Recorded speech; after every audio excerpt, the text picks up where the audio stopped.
is the day before our stay-at-home is over for our soft rollout with real estate. I'm Mike Childress, and Hi, I'm we have, Jody Smith. thank you, And Julie Rietberg. Julie Rietberg. Thank you, ladies, for joining me this morning. We're going to do a little bit of a do's and don'ts to help us with the real rollout coming up right now. So, going forward, I'm gonna be looking at my notes, so. right, we're gonna go step by step on this, so it might take a minute. But here's where we want you to understand is if you don't like reading, if you don't like any of the publications that come out, just put us on, in your car or whatever. Just listen, let us walk through this so you understand what we're getting at, because it's important for us to do this appropriately. We're still in the middle of a COVID-19 pandemic, and we want to do this appropriately and right. So I thought we would talk a little bit about our agents, what we should be doing, and from some of the publications that we put out, talking about sellers and buyers. So let's start off with work remotely to the greatest extent possible. Placement of removal of signs and lockboxes is permitted. Personal contact with others should not be required for these tasks. So, I mean, you're just going to put a sign in the yard, put a lockbox on. Make sure you're wiping things down if people are going to be touching them. And these are just kind of common sense stuff, but I just want to reiterate it just so we understand. So we're going to be disinfecting lockboxes and other sources. One of the directors yesterday, excuse me, on our call said that you can get antibacterial spray now too, or you can get it in gallons and put it in a spray bottle. And somebody said when you put the lockbox on, just spray it with that antibacterial spray. And I thought, oh, that's a good idea. It is a great idea. I've got myself a bunch of antibacterial or hand sanitizer from a local brewery where they were, or this distillery. And it's been working great, and it smells like booze. Kind of funny. I mean, you wouldn't want to get pulled over with hand sanitizer on yourself, and they want you to do a breath flight. Does it still meet that 80% alcohol requirement? I don't know, but I don't think you want to drink it. That'd be bad. Photographers. Jody, you want to talk about photographers? Yes, photographers are allowed. What I'm finding is photographers are asking for the seller not to be home or anyone else, and that they will not, the photographer I'm using is saying that they won't touch anything. So sometimes we count on our photographers to move things around and adjust. So we just definitely want the seller or the agent to do that. No more than 4 people if you do have a photographer that's okay with coming into the home. But just read we're going to get different, I'm sure we're going to get different notices from different third parties, such as photographers and things like that. So whether they're going to do the right thing, whether they're going to have all the lights on, all those type of things. So it's just the idea of doing this appropriately and safely. Can I add something with the photography? What I'm recommending is get pictures of the furnace, get pictures of the electrical box, get pictures of the water heater, get pictures of areas that might have been mentioned on the seller's disclosure statement, like a crack in the foundation wall. Like, try to get as much information as you can, and that way we can just limit our exposure to buyers if they're just asking about those things, and to eliminate maybe a second showing too. Just some ideas. Mm-hmm. Well, it makes a whole lot of sense. It's funny. It's like when in the past I had handled a bunch of foreclosures, and part of what we had done is we had to take pictures of the hot water heater and the furnace and other things like that. Was part of our normal requirement. And there's a lot of agents that appreciated that, because we had the ability to, they can see, hey, is it physically there? Or if it's brand new, if it's it's the first one ever made, whichever. So that's really, I think it's helpful. It is helpful. I'm not trying to diminish the value of a property in any fashion by highlighting something that's not as shiny as the other parts of the home. But at the end of the day, I think it's fair to do that. It does cut down on additional showings. And speaking of showings, Jody brought up a very interesting point about showings. I mean, we talked about, Mike is referring to this as a soft rollout. And I think it's important that everybody understand that's what this is. We aren't business as usual starting tomorrow. So Jody, you made some good points about narrowing down choices. And Yes, so you have we know inventory is still tight. It probably will still be tight for different price points, especially under 250. But so hopefully that kind of answers it right there. But if you're used to showing 15 to 20 houses to a buyer, you know, we should probably still be utilizing the virtual tours and having your client drive by to make sure it's an area that they were really thinking about living in. If they really need a 4-bedroom, quit showing them 3 bedrooms or whatever. You know, sometimes I think when we're desperate for looking at houses because there's no inventory, we might look at things that are even outside of what's important to the buyer. And we still need to be very, very selective, and you still can service your client very well. And I'm sure as a buyer's agent, we feel that we need to do our fiduciary responsibility, but we also still have to be very careful on just being smart here. We just need to be really smart and safe, and we don't want to be locked down again. And most calls I'm getting are from neighbors. They've got the real estate sign in the yard, a phone number, and you know, if they're seeing 30 people walking through a house. So just be really thinking about that, and be selective, be smart. And this is a great time for you to be smart with your business. This is a great time. This is a new slate. I mean, let's take these opportunities and be smarter with how we're working with our buyers too. And you can kind of teach buyers that this is maybe the way we're going to do business from here on out, so that you aren't traveling to 20 homes and wasting your time and wasting your gas.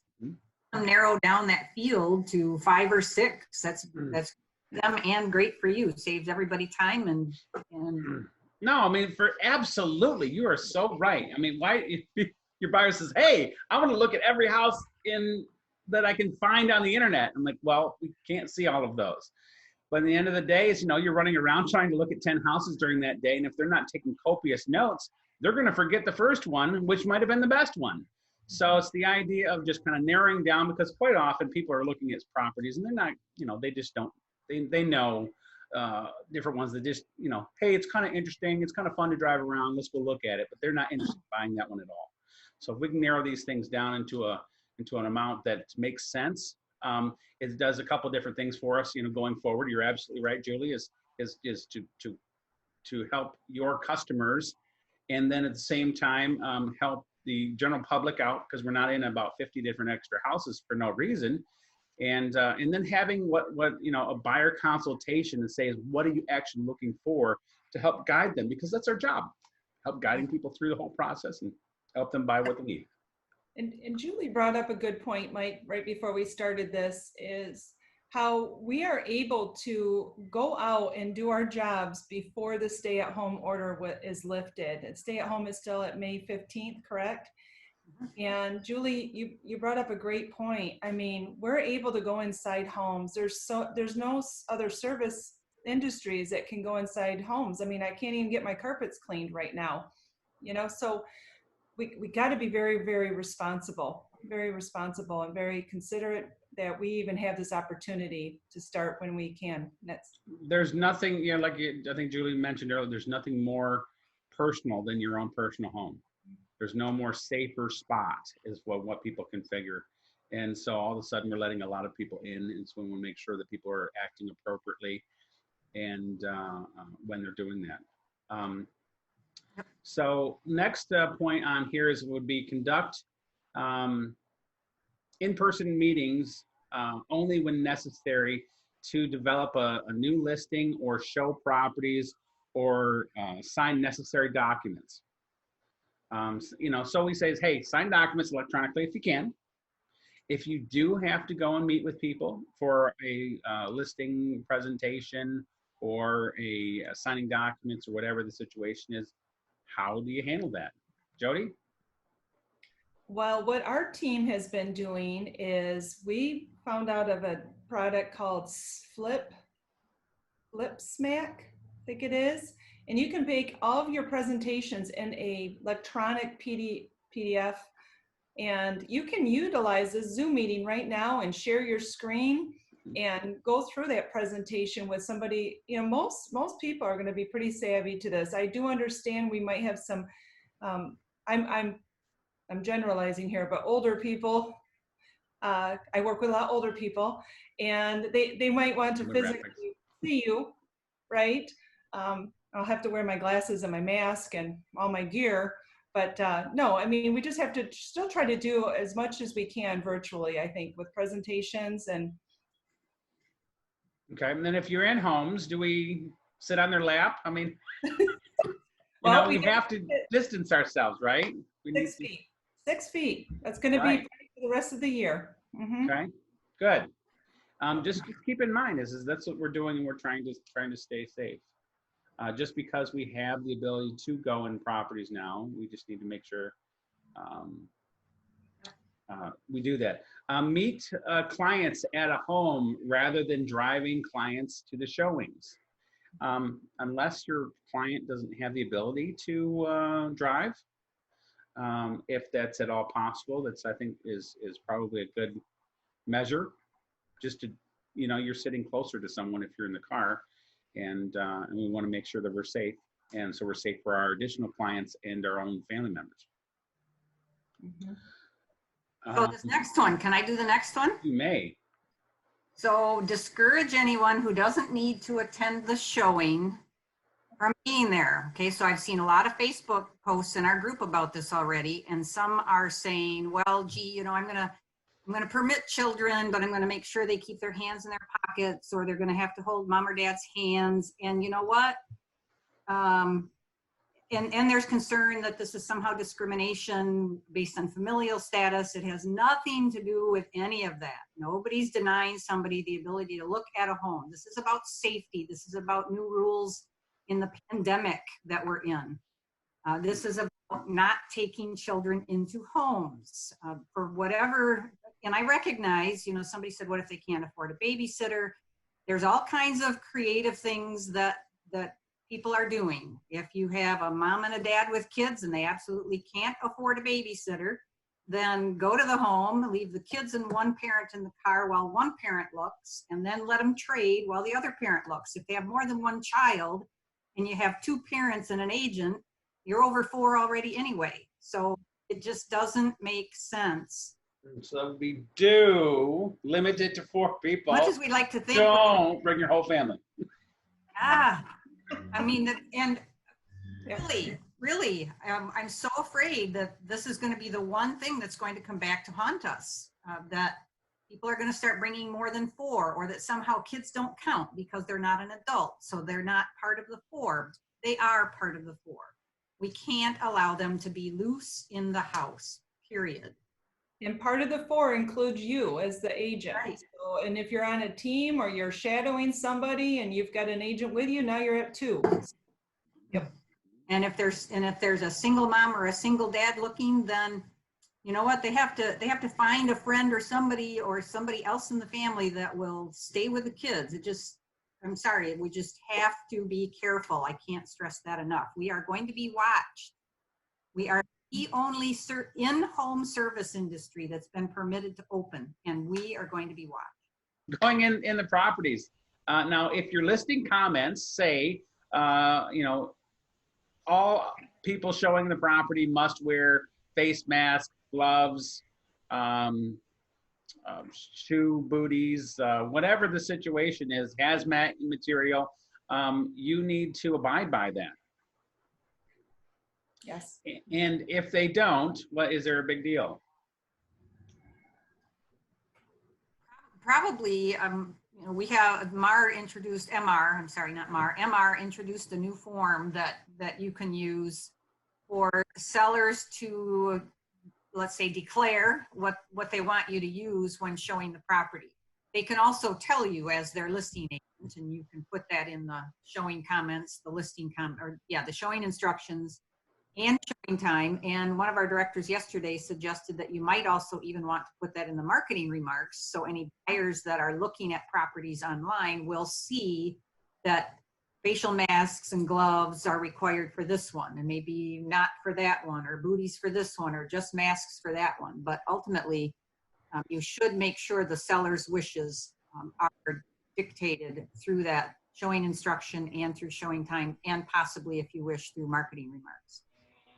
There are no strict requirements surrounding that. It's encouraged, it's recommended by CDC, by the state, that you do that whenever you are in contact with someone or in someone's private property. Enclosed space is probably the better definition. So it is something you want to address with the seller. And if you're a showing agent, please don't disregard it.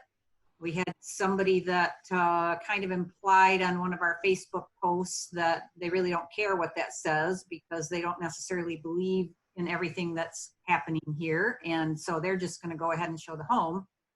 There is an article in the Code of Ethics, Standard of Practice 1-16, that says you shall abide by the seller's instructions. And if you don't, you could be subject to a complaint being filed against you. So let's respect the seller's wishes and do as they've asked. Mm-hmm. You know what? This is a good point too, Julie. You know, if you're representing a buyer and you want to negotiate an offer and you've already started off on the wrong foot with the seller, I mean, it's kind of like, it's not. Ooh. I mean, my goodness, you know, you want to disrespect the seller before you even showed the house. I'm sure the seller's not going to be really excited about working with your offer because, I mean, this stuff could be videotaped, and that is legal. So neighbors are watching. Neighbors are watching. I can't tell you how many calls we've had from neighbors in the last 6-8 weeks. Holy cow. It would blow everybody's mind. I swear, I always thought agents were the best policemen of each other. I've changed my mind. Neighbors have gone far ahead of that. Absolutely. They're all sitting at home. They got nothing to do but call on you. They're watching. They're watching. I'm telling you. That was my little poem, right? I like it. Limerick book by Mike Childress. Okay, let's get the next one. Is like maintain at least 6 foot of social distancing. That we kind of already hit that one. After showing, rather than discussing the home while outside the property. While outside, okay, speak. I'm sorry. After showing, discuss the property outside after the showing instead of standing inside and talking about it. Okay, that makes a whole lot of sense. You know, let's move on, keep it going. I like those little arrows. Yeah. I'm sorry. Can I add something with that? Sure can.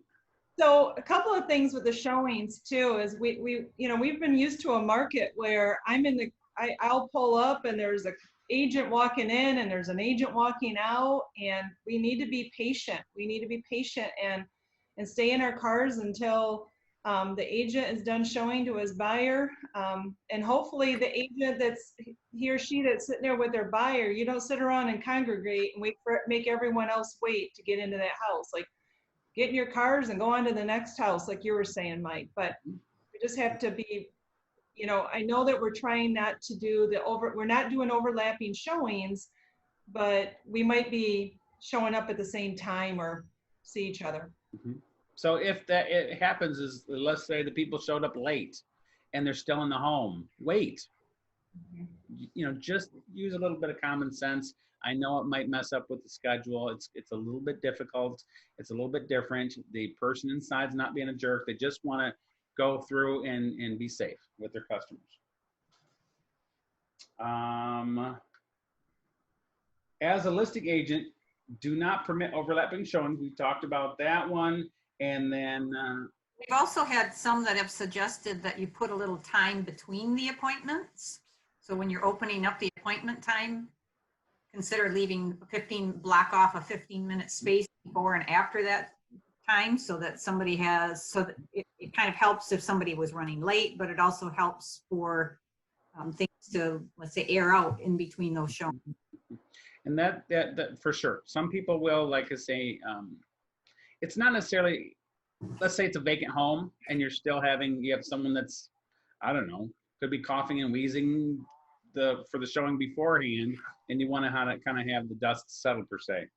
So it's a good idea if there's overlapping time for periods where there's no one there for a little bit.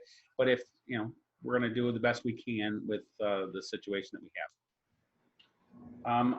Okay, next section is for sellers. What should sellers do? Can I make one point? Okay. We also talk about, I mean, we assume that agents are going to do this, but as the listing agent, you need to confirm that the seller consents to these showings in person. And we have to be careful. That's one thing the state association has said. We have to be careful not to pressure the seller into feeling like they must play your home unless you open it to in-person showings. Well, they can't be pressured. If they're not comfortable with people coming through their home, then we shouldn't pressure them otherwise. It really is an individual choice. That's true. And can a home sell without someone walking through it? We've proven that. It's happened. Happens over and over again right now. So if it's possible, it's just the comfortability of that customer. So let's get on there. For you tipped it off for the sellers. Is sellers all lights on to prevent the need for others to touch switches? Pretty obvious. So leave them on. It might be your normal aversion to leaving any lights on, like your mama always told you, turn them off. But leave them on. You don't need to touch anything till all your customers don't touch anything. I've been watching over the past couple of years. It's kind of like my little game. When I watch, if I get to a property with a customer of mine, we're wandering through a house and none of the lights are on, and they will wander through the house and they don't turn anything on. So I have to kind of get in front of them and turn lights on. I've watched this over and over and over again. People don't touch light switches, which is fantastic if this continues where they won't touch them, because we wanted to have them to keep safe. But it's just, if you ever notice that, it's just a little fun game that I've been playing for years. And also to discourage them from sitting on furniture and things like that as well.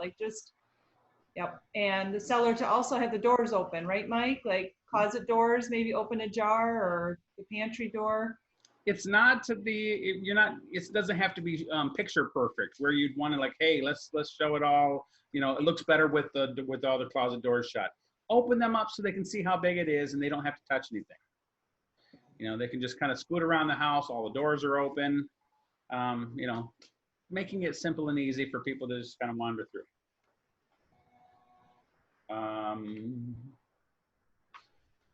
Weather permitting, turn on some fans, open some doors or windows, and let the air circulate a little bit. Yep, that's a great idea too, Julie. Yep. Yeah, weather permitting. Warm weather. Absolutely, we want that warm. I need some warm weather. I do. And Jody, by the way, is not in a fake background. We didn't make a comment about that. That's a true country waving behind her. Someone snuck off the warm area. Yep. Jealous. We are jealous. Yeah. Provide a box of or trash receptacle in the garage or outside of the home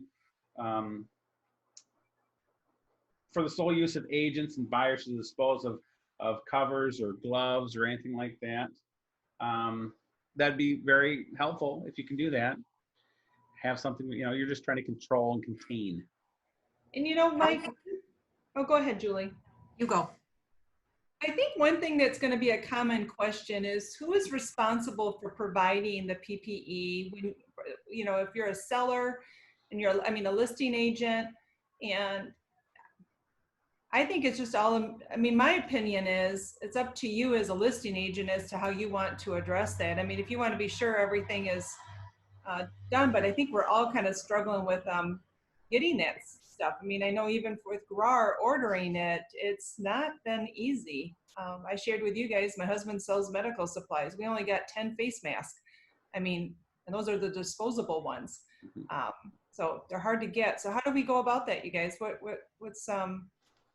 Well, good timing on that, because when GRAR originally, we thought we could place a bulk order as kind of a, let's call it a stopgap measure.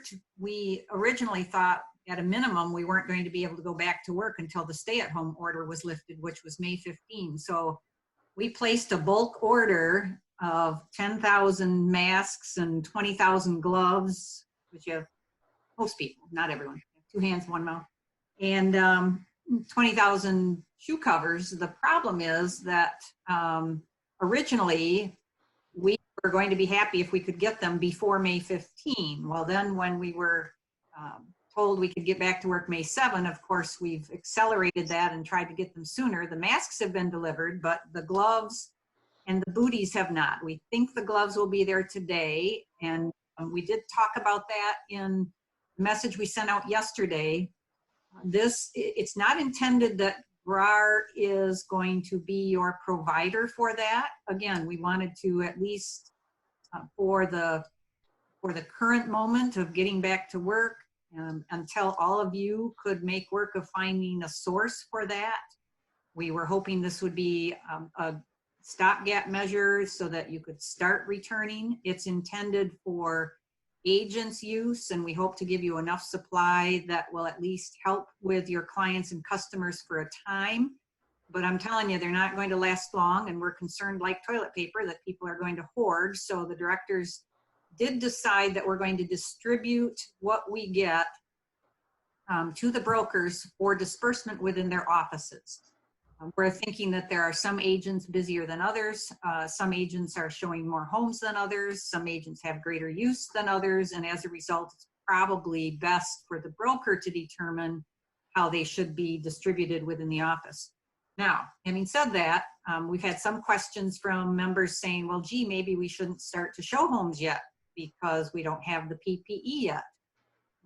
Understand, it's not really, we were trying to be helpful by ordering. It's not necessarily up to GRAR. I'm trying to say this ever so nicely. It's not necessarily up to GRAR to provide all of this for members and their clients. We did it again because we were concerned about your ability to get them. However, we do know that some agents have already gotten their own supply. Some brokers have already gotten their own supply. So to suggest that we shouldn't open up tomorrow, it doesn't mean that some buyers don't have their own supply or can't make something work for them. So I think to say that we can't open up yet because we don't have PPE, I think each of you have to deal with it individually with your client and customer. You have to abide by what the seller requires. And if you don't have what the seller requires in PPE, then you can't show it until you do. So hopefully we're crossing our fingers that at a minimum, we'll be able to get the gloves and masks out by, if the gloves arrive today, we'll be able to distribute maybe yet today or tomorrow. So we're working on it. And we had our original order was canceled because they ran out before they filled our order. So we reordered through several vendors. I think we ordered through maybe 20 different vendors to try to get the booties, and we're just running out of sources, and I'm sure all of you will find the same. Having said that, it's actually easier to get a pack of 50 than it is the 20,000 we're trying to get. So don't stop trying to get them on your own in smaller quantities. I think you will have a better shot at getting the smaller quantities than we are having getting the bigger quantities, because they're limiting everybody as to what they can get. Well, good, and that's fair to even ask your customers is, do you have face masks? You know, many of them have been using them going to the grocery store and other places or their other jobs. So if they have them, that's fantastic. If they need some, that's where we're trying to be a little bit of that, what Julie calls a stopgap. It's going to be, you know, going forward. These are disposable. So you realtors that are good at sewing maybe want to start making some up, whichever. I thought I sewed better than I did through this, and I was trying a couple of things, and I didn't do so well. So I'm going to work at learning more. All right, let's clean and disinfect frequently surfaces, prior to and after showing. So if at all possible, disinfect it, wipe that thing down if possible. If the sellers are able to do that, if the agent is in that vicinity, whatever seems to happen. It has not been an executive order or anything like that for the agent to be standing at the house for every person that comes in and out to check to see if they're wearing a mask, to check if they're using hand sanitizer, any of that kind of stuff has been required. But we just want to say, hey, it might be a good idea if you brought your own, if you were doing that job for them. Can I also clarify one thing? We also had a question. This apparently is being interpreted by some that the seller has to go back in and out, in and out, in and out if they have several showings during the day, just to wipe down those surfaces. That's not what this suggests. If there are several showings that are scheduled between 8 and 2 and the seller is planning to be gone that whole time, doesn't mean you have to go back and forth and clean those surfaces in between the showings. We're suggesting that when they leave, make sure surfaces are clean, and when you return home from however many showings you've had, wipe down some of those common surfaces. Here's a big one. For the sellers, do not request that your agent hold an open house for a property since the executive order prohibits that activity. No open houses. Now, what about a virtual open house? Would that be a do or a don't? That's a do. Do, for sure. Let's do the virtual open house. So in the situation where, you may be standing in the open house just doing it virtually, but nobody's allowed in. So the idea is you don't want 400 people wandering through the house all at the same time, high-fiving each other. That's not what we're trying to do. We're trying to do social distance. So the idea for the governor to allow us to do these different things is if we follow these guidelines, so we don't have to get shut down again and go through this whole process. So no open houses. No open houses. No. Period. Don't. And we open house. expect that it's going to be a long time before you're going to be able to have an in-person open house. For what it's worth, on the seller addendum, when we talk about the seller addendum here soon, I did add in the provisions, I did add that no open houses to be done by the seller or by the agent or any other agent. I just know how, so I did indicate that in the provisions for the seller addendum, just for whatever it's worth. Okay. For buyers, what should we be telling our buyers? And this is all this information that we're going over is our protocols. And so I want everyone to understand is they can reread this in any fashion if they choose to. Meet your agent at the home rather than riding together in the showings. So kind of reiterating the same thing is let's not ride together if possible. Limit attendance at showings for those who need to view the home. So we talked about that as how many people? Or how many is that maximum? Or do have less, 4 or less. Don't have 10.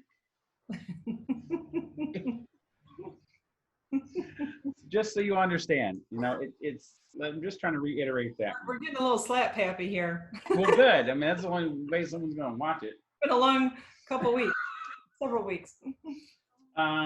Your agent will instruct you as to the PPE the seller is requiring.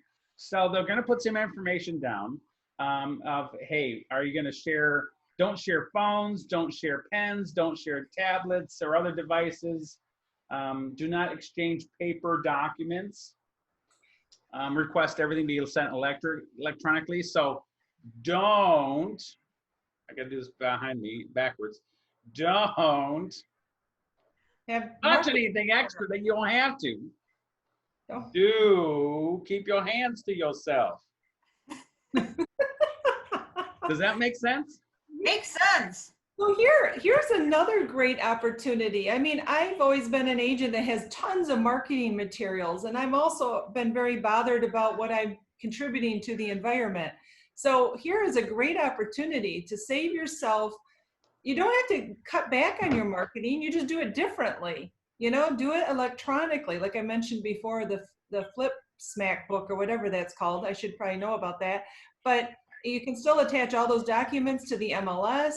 You can email it to an agent that didn't, you know, still asking about more information. I mean, we don't need to be having any paper at the house where buyers are holding it, touching it, and putting it back, and then the next buyer grabs it. So look at that as an opportunity. We're being environmentally conscious and saving money and saving your life because I didn't do a marketing flyer. So good. You know, that's exactly what people need to know and not do. I think that one's the end of that one. I want to, here's another question and answer that for the re-engaging is, I heard real estate is open for business again beginning May 7th. Does this mean our offices can open as well? Comments from? Well, theoretically, if someone has to be in the office, then they can, but it's got to be essential. Okay, so yeah, I'm going between. This is kind of a bit of both. So right now, some of you have had what have been deemed essential employees going in as needed. Okay. So that continues, but I think what the order says is we're still in a stay-at-home situation. So do whatever you can at home, in your home office. We don't want agents going to the office and congregating around the coffee machine and having conversations.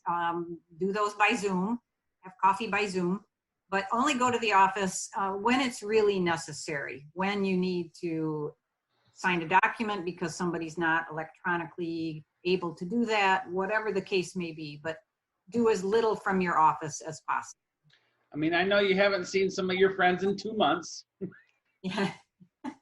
So don't hang out and do those things. But I mean, it's like if you have essential people that have to be there to function and do some things, that's that way. Now, we had talked about this yesterday. If you happen to start opening up to the general public, you're going to have to abide by all kinds of extra rules. So hand sanitizer. It's a public place. It's a public enclosed place. So you have to do all the CDC guidelines and the masks and the distance and all that good stuff. So, yeah.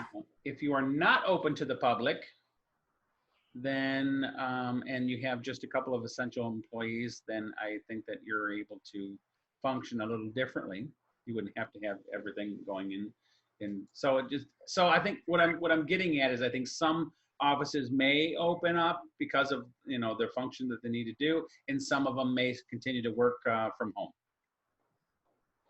And if at all possible, you know, work at home. It's what kind of the beauty about real estate is so often we're able to do different things outside of the office. We're authorized to make appointments for and to show properties beginning May 7th. But does that mean that we can also set appointments with sellers to list properties? Excuse me. The answer to that is Yes. we can. And as we outlined earlier, is just do it appropriately. Give yourself, make sure distancing, don't leave a bunch of material around, and go step by step. If you have to have things signed wet signature, because sellers are requiring, or whatever the situation is in that, make sure you do it appropriately and safely. Third one, executive order calls for the stringent precautionary measures. What does that mean? Well, that's kind of how we have gone through most everything else is this is not a free-for-all. It's not saying, hey, however you were doing business before, do it again that way. That is not the case. It is going to have to change drastically of how we're doing things. We're going to have to be patient. We're going to have to go step by step. We're going to have to wait for other people to get in and out of the property. We're going to have to do a few different things that are differently than we always have been in the past. Yes, ma'am. Boss, I want to add something to that too, and maybe this hopefully is, I think a lot of people still are not real comfortable. Some people might not be comfortable re-engaging in doing their business. And what I keep telling people at our office is this is such a great industry because let's say our hairstylist isn't comfortable going back out. You could have somebody else cut your hair. You might be kind of scared about that. But in real estate, you can have somebody else show a house to your buyer. You know, if you're not comfortable, you might have, you know, a compromised immune system. You might be taking care of somebody that you don't want to take that chance. Completely get it.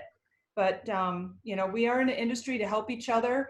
If you're a small company or small one broker or one agent, reach out to people you know in this industry. We'll help each other out. I really believe that.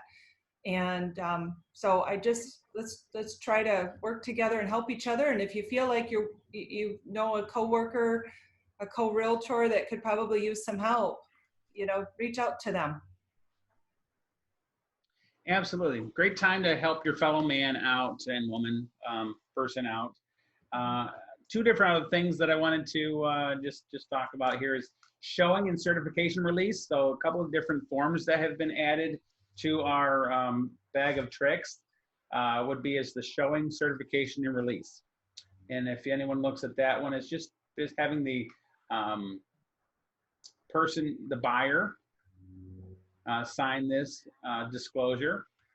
It's a great opportunity for them to do that if they, you know, and outlines the property. So some people will be real interested in using those and then, and the COVID-19 showings addendum amendment to the listing agreement, basically outlining what the sellers are going to require for them to feel comfortable in this situation.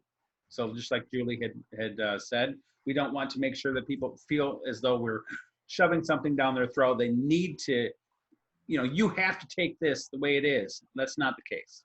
We want them to feel comfortable in the situation because people are going into their homes. This isn't a big deal. So that's that do or don't situation. Do be, think about what your customers want and don't be a dum-dum. Michigan Realtors have put together a toolkit as well. There's some additional information there if you have seen that one. Let me see if there's anything that we haven't hit. I don't think so. I think it. You know, the only thing I'm wondering, Mike, is I think what's been really going on in my mind, and I'm sure a lot of agents are trying to figure this out, and I'm thinking I just have to ask more questions to my sellers because I've got, you know, you got a hot new listing coming up for $200,000 on the northeast side of Grand Rapids.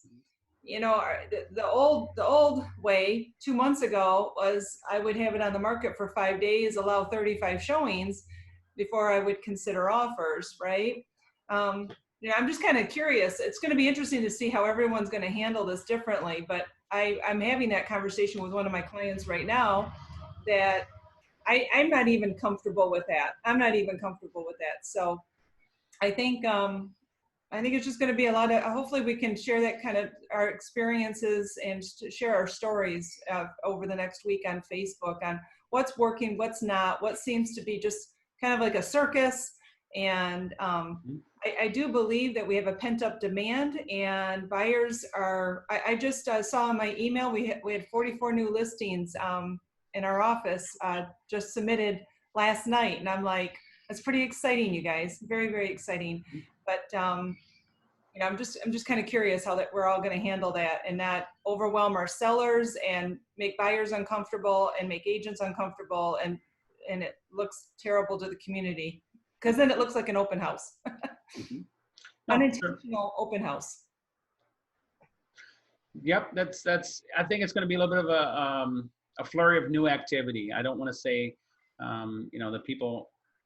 I think it's going to take a minute for people to understand what's the appropriate way to handle things, how we should be handling things. That's why we wanted to talk about this today. It's going to take a minute for people to understand it.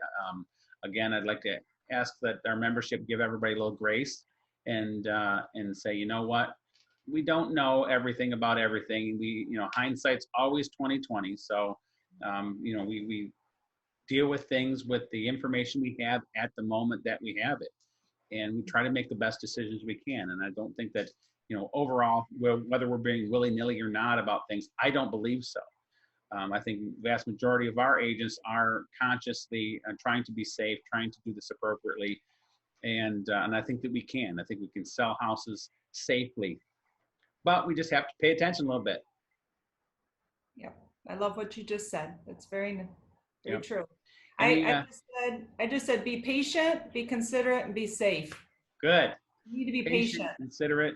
Yeah. I'm saying this to myself when I say that. Is that the morning affirmation? Be patient, be considerate. Yeah. I do that with myself, my children. It's time to learn something. I have to be patient. I am not a good teacher at home. No. I appreciate our school teachers. And hopefully they can go back to work, because I'd like my children to be able to learn to read appropriately, because I'm not the best teacher for it, not because homeschooling's bad. And so anyway, they're doing a great job. Closing comments, Julie? Yes, one more thing before we go. We've had a lot of questions, and we'll send out another email about this. We've had a lot of questions about unemployment insurance. Does the opening on May 7 mean I no longer qualify for unemployment insurance, even though I'm still not going to be earning money just yet? That does not mean that you no longer qualify. You can continue to qualify. You will continue to have to recertify every 2 weeks. If you've had a closing during that time, then whatever you've earned will offset what you will receive for unemployment comp for that particular period. That doesn't mean you're ineligible for the next 2-week period. If you continue to earn every 2 weeks, then perhaps it's time for you to go off unemployment. But theoretically, you qualify through July 31st, I think is the number. 15 or 31, I don't recall the date. I'll make sure that's in the email message. But theoretically, you qualify during that time, provided you can demonstrate that that COVID-19 has had an impact on your business. So I think that's probably relatively easy for you to demonstrate in light of the fewer sales. But if you do continue to make the money every 2 weeks, or you're getting a commission check every 2 weeks, then it's probably time for you to obviously go off unemployment, since you can't get it during those times when you're earning anyway. But you'll continue to qualify otherwise. Perfect. Julie and Jody, I want to thank you both. I want to thank the GRAR staff and yourself, everyone else that has done such a fantastic job, I think, keeping us up to date as much as possible. You've done a tireless job 7 days a week. And thank you. Thank you for all your hard work. Thank you, Julie. My pleasure. My pleasure. And don't go without me saying what a blessing GRAR leadership has been during this time. For those who don't know, the GRAR directors, even though we communicate in between meetings, typically our meetings are once a month. And I think in the last 4 or 5 weeks, this group has met by Zoom at least 10 times, maybe more. So hats off to the leadership. You've made some good decisions. We sometimes are criticized that the wheels of GRAR don't turn quickly enough. Well, we've had some amazing turnaround times with decisions that have been made because they need to, because things were changing daily, sometimes hourly. So thanks to leadership as well for being so available and willing and able to make those decisions. We've got some great directors that have had some great comments and clear-headed calmness, I think, about us to try to finagle our way through the weeds here. We're just, well, and I think it bears saying that you didn't all always agree with each other either. And just like the members are somewhat split on some of these issues. So even the directors didn't agree on everything, but that's the process. And I think that shows that they truly represented the members, because they across the board and how they felt just like our members. So all of those points and counterpoints and and arguments were made at the table, but the decision was made and we came away respectful of each other and each other's opinions. So Every director we have, I respect their opinions. I respect, you know, whether we agree or not. That's totally fine, and I can appreciate, because the thing about it is it's uncharted territory, like we said, but we don't know you know, we're trying to navigate the best information that we have available to us at that moment, whether it's right or wrong, for our membership. So we do appreciate the guidance and that we get from Grower and the other directors as well. I feel very blessed to be in the midst of giants, in my opinion. And you know, I want to say too, I don't think anyone had any real hard lines. It's kind of like we're all just working with, every day it felt different, or you had a different feeling about it. So I think that's true in our personal lives as well. I've had multiple conversations with myself in the same 5 minutes about different complete extreme. And I think that was common for all of us, because we were looking at it in our own individual business, our own, yeah, whatever role we are in the industry, and then even on a personal level. So. Okay. All right. Well, thank you so much. And for our membership, have a great day. You've been a cheerleader. You've been you know, no, you're the coach, not a cheerleader. You've been great, Mike. however it works out. Ben, thank you. Thanks very much, y'all, and we will talk soon. Okay. Stay Bye. safe. Bye-bye.